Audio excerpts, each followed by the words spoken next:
You started in 2022, so you probably have a unique perspective, maybe that Rob and I don't even have of what's going on in the real estate world and how that's happening. Yeah, if you'd asked me in 2022, I would be like, everyone should get into this business because this is where it's at. It's amazing. Well,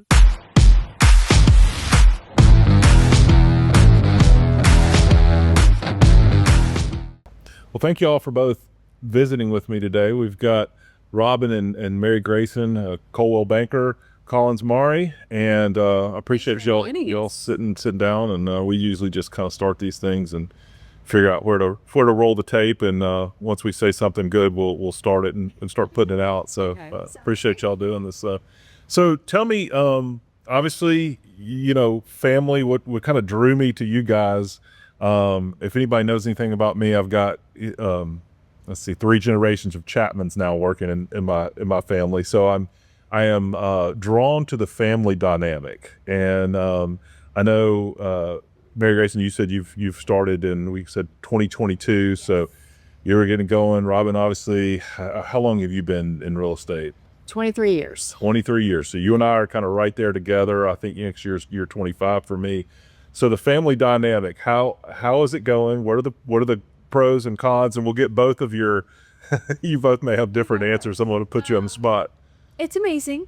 Most days. Sure. Well, almost always it's amazing. I've learned a lot. I'm still learning a lot, like every day. But it's been really good. I think I got married last year and moved out of the house. And I feel like that made things That's got to help. even better Yes. relationship-wise. Because we had a little bit of separation there. But no, it's something I've always wanted to do. And I mean, So you knew from the get-go. knew from the beginning. I grew up writing fake contracts in the office because she would take me to the office. Yeah. And just Every day? it worked out. Yeah, every day I was in the. Well, I know, Robin, it's a dream for you, Yes. obviously, then to work alongside your daughter. Yes. I know 100%. Yeah.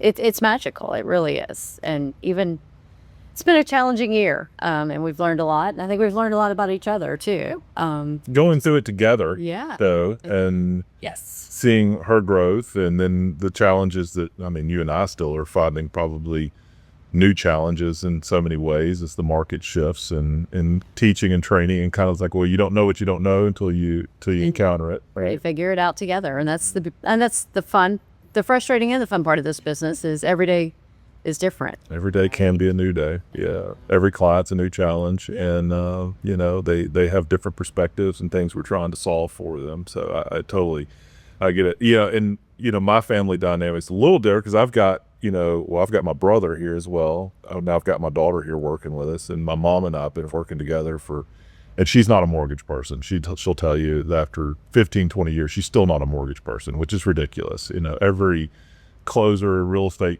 closing attorney in town knows my mom, Peggy Chapman, very well. She's funded and closed loans for so many years, and She's kind of a legend. she is kind of a legend in that group. We have a lot of stories internally we don't share about how that legend status has grown over making sure clients have signed the proper name at closing, and dotted if it's John Smith, it better say John Smith. And we've always joked with her about her eagle eye with her attention to detail and that kind of stuff. But for me, it's, yes, there's been challenging days of working with family, sometimes hard, and where does that stop and start? And for us, that's always been a challenge of where does our work day stop? Where does our family dynamic, pick up from there? And I think the other non-mortgage people, in our lives are always like, we all shut up about, mortgage and real estate or whatever you've got going on with the pipeline there. And there's been some days, we've hashed it out, and we've not seen eye to eye on things with mom, and but she keeps my brother and I, and now my daughter, under a pretty tight microscope. So I can't, looking back on my career, it's like, oh, I want to build a mortgage company and I want to do all these things, but I can't imagine it not doing it with family at this point. It's truly become a family business. So I know you guys are in the early stages of that, and I think it's wonderful. I think it's a thing that obviously so much of our lives go into, but for y'all to be able to share that together and grow your business together, I think it's something you'll even in those hard days you'll never take for granted. Especially backing up and looking at the big picture of it. Agreed. So how has your business been? So you started in 2022, so you probably have a unique perspective maybe that Rob and I don't even have of what's going on in the real estate world and how that's happening. Yeah, if you'd asked me in 2022, I would be like, everyone should get into this business because this is where it's at. It's amazing. And it's still amazing. It's just a little more challenging, but I'm so thankful to have my mom because I can't imagine going into something like this blind. Very hard to get into. Those people that do that, I mean, it's just really impressive and really incredible that they've stuck with it and succeeded because it's a tough business, but I've loved every minute of it. You really step out on a ledge, in our business, and of course even from a compensation standpoint, but also from a psychological standpoint of dealing with wins and losses kind of on your own, right. If you are by yourself, and having that to lean on mom, I think it will help you propel your career. For sure. She definitely gives me a lot of confidence in situations where maybe I don't know exactly what to do, or I have someone I can lean on. And I think it's nice we kind of balance each other out too. Yeah. So we know each other so well because we're family. If there's something that I know maybe I would be better suited for, we can do that, and vice versa. But it was just really nice and helps us sort of and that works with clients. What we kind of match up. Yeah, it's who works better with who, and personalities and. So from a client perspective, when they're working with you guys, they're truly working with you both. I would imagine, right? They're getting both of you. Yes. Yeah, they're getting two great agents. So in terms of coverage, and we all know the nights and weekends, and I tell people real estate moves on nights and weekends. People don't buy homes on 11 o'clock on a Tuesday. Right. It's just Saturdays and Sundays. Exactly. Usually I'll take a Saturday and she'll take a Sunday, or. Well, that's great. So you can both balance that out, really. Yeah. Or if we have, several clients that want to look at houses on Saturday, and there's two of us and we figure it out. Yeah. Yeah. And it works well. Open houses we typically do together. Yeah. In this market, I don't think anyone needs to be doing an open house alone anymore. So It's a good point. I know, and I think it propels you through the hard times too. I think having someone and I've done that with my family is, and I imagine the other loan officers in this city, and we got tons of good loan officers and real estate professionals in the city, and the ones that just have a regular, by themselves. I'm like, gosh, how do you get through those dark times where your phone's not ringing and you're worried about your business and those kind of things? And I'm sure they have great support with their families too that are not necessarily in the business, but I'm thankful to have that to really kind of lean on, and not only just from the work perspective of covering open houses or showing multiple clients homes on a day, but being able to lean on them psychologically to keep your spirits up when things are slow and down and challenging. So how do you see the market right now? I mean, it is a challenging market. So what are you seeing right now? We're kind of tail end of 2025. How's the year been for you guys, and how do you kind of project going forward? What are you guys seeing? Can you take that one? Yeah. We've been blessed to have a good year. Good. I mean, we have not had a bad year in terms of our numbers. It's just been, and we discussed this earlier, every deal is challenging. And it's 2026, I think we're hoping for some better rates. I think we're headed that way. Some more inventory. Get rid of some of this inventory we have. Yeah. We've got some stale inventory. We really do that we need to flush out. Yes. We're seeing some price reductions. I think some people coming into the end of the year are making some hard decisions about what they want to do.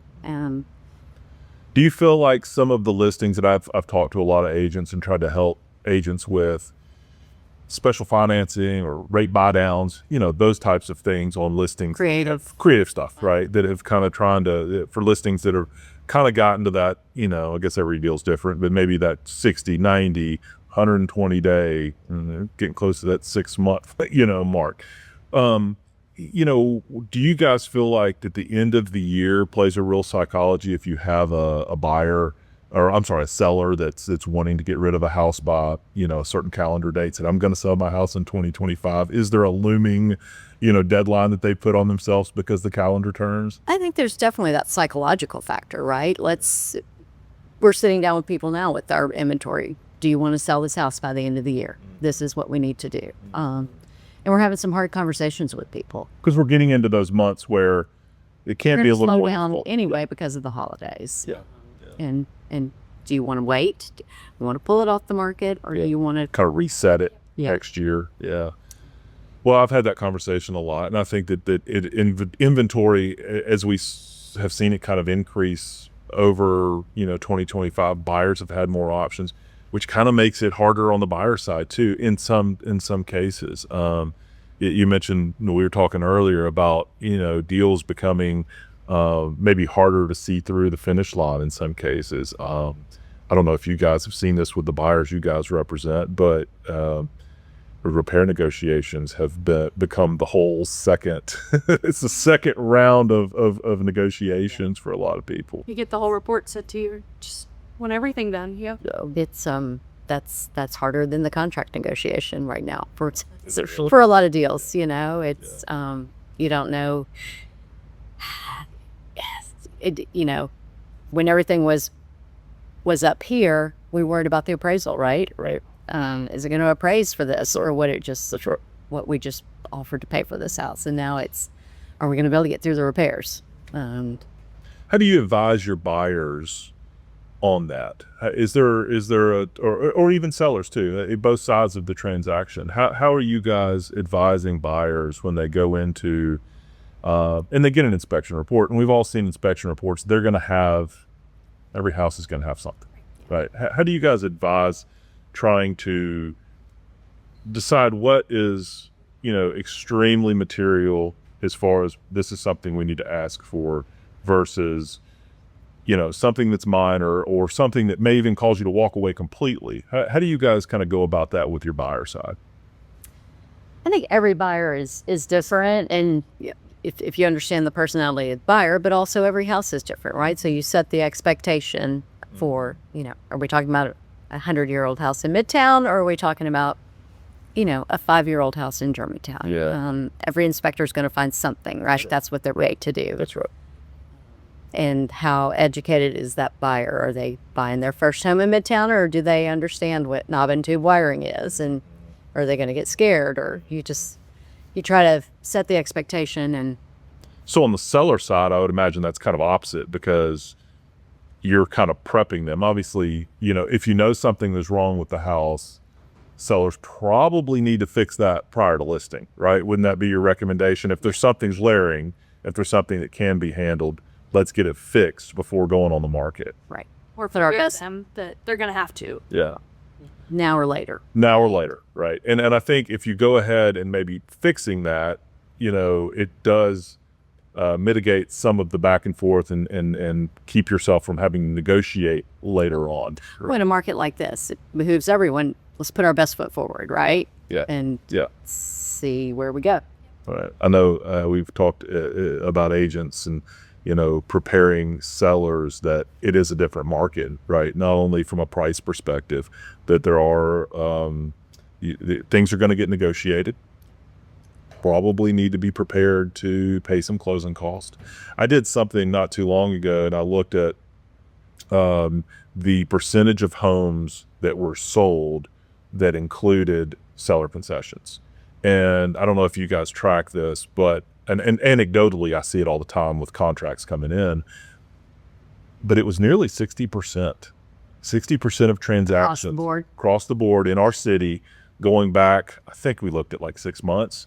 It was up to 60% of transactions included some concessions, different levels, I'm sure, but some concessions of seller paid closing costs for buyers.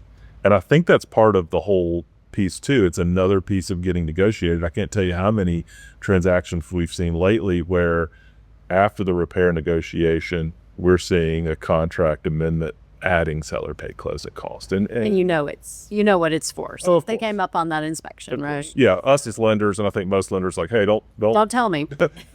I don't want to know really what's wrong with the house, but we're fine to give $5,000 or $10,000 for closing costs. So what challenges, I guess, starting in, what is it, 2022? So you came into this, where everything was easy. So in terms of developing, your business and finding a voice kind of with, let's say, your generation of home buyers, right? We've worked a couple deals like where, you're where they're in your age range. What do you tell home buyers that are kind of in your age range about buying a house now in 2025 and going towards 2026? Do you have a message? That they should do it. Yeah. And use me. Yeah, of course. No, I just kind of whine. I think a lot of people think it's harder than it really is. Yeah. And don't let the 5-something interest rate scare you when your parents are telling you could have had a 2 or a 3 or whatever, because there's nothing you can do about it now. Right. You're looking in the rearview mirror. Looking in the rearview mirror. Well, rates are getting better. Right. And I think that, first-time home buyers have to feel good about what they're doing. Right. And whether that rate is 5.5 or 6 or 6.5 or wherever rates are at the time you decide to buy, I feel like that first-time home buyers, the first thing they've got to do is feel comfortable that now is their time. So no matter what we're all, saying, real estate and mortgage, 2025 is the time to buy, or, now 2026 is going to be the time to buy. So there's, we've all got different messages as far as when the perfect time to buy is. And next year we're going to be telling, clients that now's the perfect time to buy. So, it really comes back to them of what's right for them. Right. Now, I usually recommend, we have a discussion if it's something that even makes sense for them. And then I usually set them up with a lender that can kind of talk that through with them and run the numbers and just see if that's even, before we start looking, see if that's something they're comfortable doing, or if it makes sense for them. And if not, I'll be here in a year or 5 years, or if you see something perfect that comes along and you want to try to find a way to make it work, we'll do it. But there's always going to be houses. There's plenty of houses. Of course. There's always going to be homes to buy. And I think that one of the message that I have, especially for the first-time homebuyer audience, is that it's not the intimidating. It's not the it's not as hard to figure out how to buy a house as you think. Right. And yeah, you may have to pick up the phone, and I know y'all's generation doesn't really like that. We don't answer phone calls. Don't answer phone calls anyway. But even through text, and and I've done a lot of deals, with a lot of text messages. But whether it's email or text or a phone call, I really feel like it just starts with a conversation. Right. And I think that message needs to get put out. And we're doing some marketing with that. And it just starts with a conversation. And it's not scary. It's not scary. It doesn't have to be. And all we as lenders really want to know is really, do you have an idea of your credit score? Right. If there's something that we need to do there, let's start there. Secondly, do we have a budget? And do we, in both in terms of monthly payment and down payment, cash, at closing? So once we kind of narrow in on that, we know your credit score, if we know kind of how much you want to put into a deal, we can figure out those numbers and figure out a monthly budget that fits, hand them over to you guys. That way you guys are out looking at homes that fit the budget. Right. And it makes that process a lot smoother. We're not looking at homes that we don't want to pay for. We're kind of already starting in the range. And I really think that's a big message, that it doesn't have to be this, doesn't even really have to start with a mortgage application.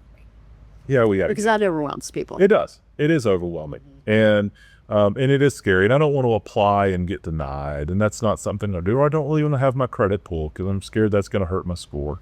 All of these things, which some are true, some are not, really, if you just start with a conversation, you start with the right people, you have a good conversation, you feel comfortable about who you may be doing business with, you can get the right information in order to move forward. Yeah, yeah. So with all that, do you guys have, we talked a little bit about 2026, what's y'all's big plans for 26? Do you have what are you doing to build your business? What are your goals and initiatives to try to grow in 2026? Have we gotten there yet? No, we're definitely working on 2026, and we're all about relationships, and that's 90% of our business is referral business. We do a little bit of relocation through Coldwell Banker. We have such a large relocation department, and do such a good job with it, and it's fun to bring people in with St. Jude and IP and give them a tour of the city. It's fun when people are really the ambassadors, right? I mean, you never really thought about that, but you guys are truly some of the ambassadors with the relo business. You're an ambassador for the city. It's cool just to see people, they're excited, and there's so much richness here, that you can share when you've got someone in the car for a couple hours, and you show them the best of Memphis, and there's so much good here. And then the negative questions come up, and you've got to know how to answer them. But it's every city, and it's not specific to Memphis. Well, people don't realize until they get here, until they see it, that it's easy to hear something about a city on the news. It's easy to take a statistic that and paint a city with a certain brush. But until you get here, and everybody that I know, I've been here all my life, everybody that I know that moves to Memphis loves it. And people try to find a way to stay. They do. They do. I've had people that I'm going to be here 3 to 5 years, and they're in their 10th year, turning down opportunities because they've gotten their kids. It draws you in, they're in the schools, they've joined a country club. They love their life here, and they don't want to leave. It is truly it, and I think about it. It is a very family-oriented city. Mm-hmm. It's a great place to raise a family. We've got great schools. We got something for everyone here too. Whether it's a country club or arts or food or what have you, there's a lot to do, and it is we've always called it's a big small city, right? It's a decent sized city, but it doesn't feel that way. And I think most people, you have everything that you ever want, and we have so many good things with the Grizzlies, with St. Jude, Le Bonheur, all of the organizations. I mean, obviously the big companies of FedEx and IP and all the money that they pour into our city. But yeah, once they see it, and I would imagine that's a very neat experience as a realtors to be able to truly show people the city for the first time. I never really thought about that, but yeah, you guys probably are some of the very first people that tour the city. The guide them through it. Yeah. So with that, where do you what's your go-to? So if you have somebody new come into the city, do you take them to eat anywhere? Do you is there a go-to way that you can kind of sell the city? Typically we start downtown. Yeah. And just kind of follow the Poplar corridor. We had all the Central Gardens, we come through. Yeah, you obviously take people to eat barbecue, right? Of course. Everyone wants to eat barbecue. And just do the circle, do the loop, show them River Oaks, and all the way out east. Yeah, drive through Shelby Farms and Joe's. Yeah. So where is the go-to barbecue place for you guys as far as with the city? If you're that's a big job too. If I'm own a barbecue company, knowing how many realtors bring people into the city, and we all have our favorites, and I have multiple favorites, but that's a big thing. They ought to be pushing you guys. They ought to be somehow taking you guys or giving you guys free meals. I don't know if that's something you guys should work in. I should get a sponsor for MWC. There you go. No, yeah. My go-to is the commissary in Germantown. Yeah. Just the thing. I grew up down the street from that, and that's home. Yeah. So. Yeah. I cannot argue with you there. When you pull up with people and they've never been there, and some of that wait staff has been there for. They have. 50 years. That's They know you by name, and it feels special. It is certainly an establishment of the city, just as much as, obviously Rendezvous and Corky's and all and all of them. So many good. And they're all so great. many good. They're all great. People ask me that all the time and say, "Oh, what's the best place?" I don't know. It kind of depends on what you're going to eat. Honestly, I got a place for ribs. I got a place for pulled pork and all of it. So I've got my favorites around town too. But speaking of MMDC, Robin, you're president. Yes. How is that going? Has that been? It's been a busy year. Yeah, I would imagine so. That's a big time commitment, and we all thank you for that. I know that is a thankless job. You got sponsors like me complaining all the time about what we're getting, what we're not getting. You guys are amazing, and we appreciate locals' support and continued support. So do it. So tell me what's going on with MMDC. Anything you want to share with that? Well, right now we are getting ready for our holiday party, which we're going to have at FedEx Event Center this year. That's right. Really excited about that. Application process is getting ready to be pushed out, so that's a lot of paperwork involved for everyone who made MMDC for this year. They'll get their application in online for next year. And then we'll roll into February, which is the awards gala, and then we're back to elections in May. So it goes fast. Yeah, it does. It goes fast. So is that a 2-year term for you? It's a 3-year commitment. Okay. You're president-elect, president, and then director. Okay. And Mary Grayson is actually on the board this year as well. Yeah. Second-year director. And She's a 1-year. I don't want to say one and done. Just a 1-year commitment for now. We'll go with that. See how it goes. But it's been great. But it's a great organization. There's so much history to it, and it's phenomenal. And it is great for agents, and I think every realtor certainly strives to get those letters behind their signature and on their business card. And I think that too. I mean, do you guys feel like it really speaks to our end clients in terms of reaching those designations? I think it's important for certainly realtors to do that, and certainly that every realtor I've talked to, certainly something they're proud of and they strive towards, right? But I would imagine it also helps them in their business, right? 100%. Yeah. I mean, it's you're in the top tier of your business with your peers, and it's a good place to be, and it's a great group of people, and we hold the standards high as we should, and it's I don't take that lightly. So we're proud to be there. Good. Well, thank you all for doing this. Anything else y'all want to talk with me about?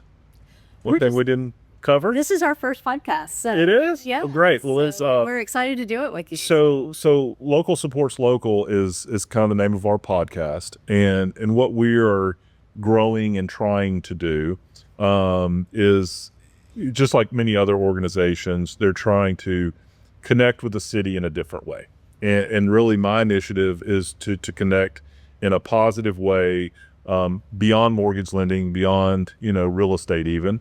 Of course, most of my network is real estate agents at this point, but we're growing beyond that. And one thing that we're doing with the Local Supports Local is we are working towards a nonprofit designation. We're doing that this fall. Okay. And in creating so that we have a give back program for every mortgage loan that we close. Part of our proceeds will go towards our Local Supports Local charity. And we're going to use that money to help with housing initiatives, homeownership initiatives, even rent for some people, housing subsidies, and especially focused in on the group of citizens that we classify as heroes. Your police, your fire, your first responders, military, teachers, frontline healthcare workers. So we've got a group there that we will we started putting some money towards, that we will help with certain housing initiatives through a nomination process of finding out those key heroes in our city that are going above and beyond of doing the things and that could use some extra help, and there's a lot of that. And we want to certainly help those people that make our city run. So it's our way of trying to connect in a more positive way beyond just doing mortgage loans and helping, you know, our clients with that, but really kind of building a network. And we're going to certainly involve more real estate agents in doing so. And we're certainly excited about it. So this is kind of our platform to talk to people who are in real estate, outside of real estate, people that are doing good, people that are giving their time to certain organizations, the MMDC and all the good work you do for our industry, and the great reputation that both of you guys have. And we want to just help shine a light on you guys too, and help you with y'all's business. So we appreciate y'all. And we appreciate you too. So the nonprofit status, that then allows you to be able to it allows us to accept money from a tax deductible, release the biggest and piece. support. Yeah, that's right. That's right. And we're doing some things now as that, but I think it helps our calls once we have that IRS designation as a true nonprofit. Well, sign us up. We would love to, whatever. Oh, certainly. We just had the opportunity, you know, and they were winding down to spend some time at the Hospitality Hub. Yeah. Have you ever been down there? It's the homeless shelter in Memphis. It's one of the best. Have you ever been? It's amazing. So where is it? It is on, tell me the street. It's right behind the Union Mission. Okay, I know where that is. Yeah. I believe it's been there for 5 years. But definitely consider that as one Okay. of our What are they doing there? status. What do you? Anyone can come in Okay. and have a cup of coffee. Okay. Use the restroom. Great. Got this. Check their mail. Lovely. Leave a mailbox up for them. They have a lovely lobby where it just feels warm. It feels safe. It's secure. They have a hospitality hotel for women and children. They have PUD units behind the building for men or families, because part of the challenge of going to the Union Mission is families can't stay together. Right. And this allows, if there's a need for a family, to have the services there. It's amazing. Help with jobs. They have Resume building. 20 case managers. And the day we were there a couple of weeks ago, I think they had seen 180 cases in one day. Wow. But they work with getting people to housing. That's their end goal. Yeah. It's a really cool organization. Yeah. Hospitality Hub. Hospitality Hub. Yeah. Yeah. Well, definitely check that out. I haven't heard much about them, but I'm glad you brought that up. Yeah, it was a great Yeah. organization. So. Very cool. Very cool. Thank you guys for doing it. Thank you. Appreciate you. This was fun. Thanks.